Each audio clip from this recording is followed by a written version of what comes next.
기념 촬영이 있겠습니다. 참석자분들은 단상 앞으로 위치해 주시기 바랍니다.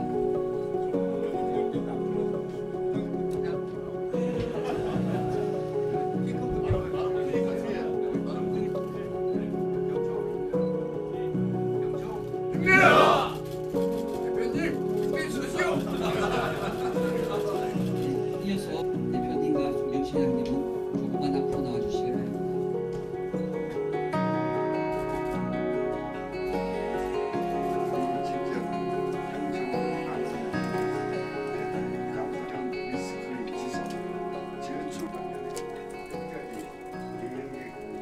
제가 먹고 사는 문제 말씀을 자주 드리는 이유는 국가가 해야 될 가장 중요한 일이 더 안전하게, 더 평화롭게, 더 행복하게, 더 잘 사는 것이죠. 더 잘 살게 한다는 문제, 이 민생의 가장 핵심은 역시 기업 활동입니다.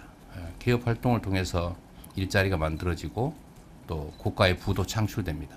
저는 성장이 곧 복지다. 제가 경총에 오면 주로 듣게 되는 얘기가 이제 세금 문제, 그리고 노동자들에 대한 예를 들면 유연성이라고 보통 표현하죠.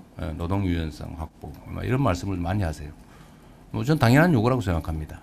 필요하죠. 근데 그게 또 한편으로 보면 전 세계에서 가장 노동 시간이 긴 쪽에 속하는 이런 건 사실은 약간 좀 어찌 보면 전 세계 10대 경제 강국이라고 하면서 선진국이라고 하면서 참 어쩌면 약간 수치스러운 일일 수도 있죠.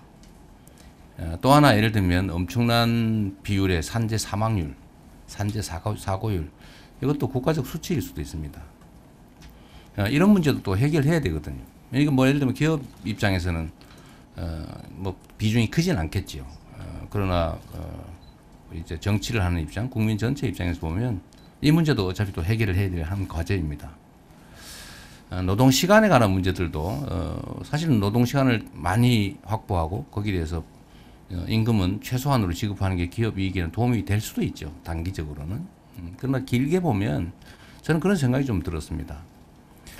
고용 불안을 겪는 노동자들이 과연 기업의 소속감을 가지고 정말 최선을 다할까? 만약 그런 부분이 있다면 그 부분에 대해서 필요한 개선을 하는 게 바람직한데 전체 제도를 통째로 바꿔버리면 이 제도가 좀 잘못 사용돼서 노동자들의 노동 환경이 전체적으로 후퇴하는 상황이 발생할 수 있지 않습니까? 사실 그런 주장은 해도 관철될 가능성이 매우 낮죠. 기분만 나쁘죠, 서로. 세금 문제도 사실은 좀 비슷한데 좀 그런 생각이 좀 있거든요. 어떻게 말할지 이따가 좀 토론을 좀 해보면 좋겠어요.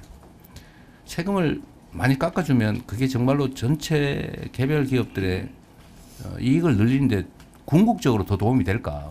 단기적으로 당연히 도움이 되겠죠.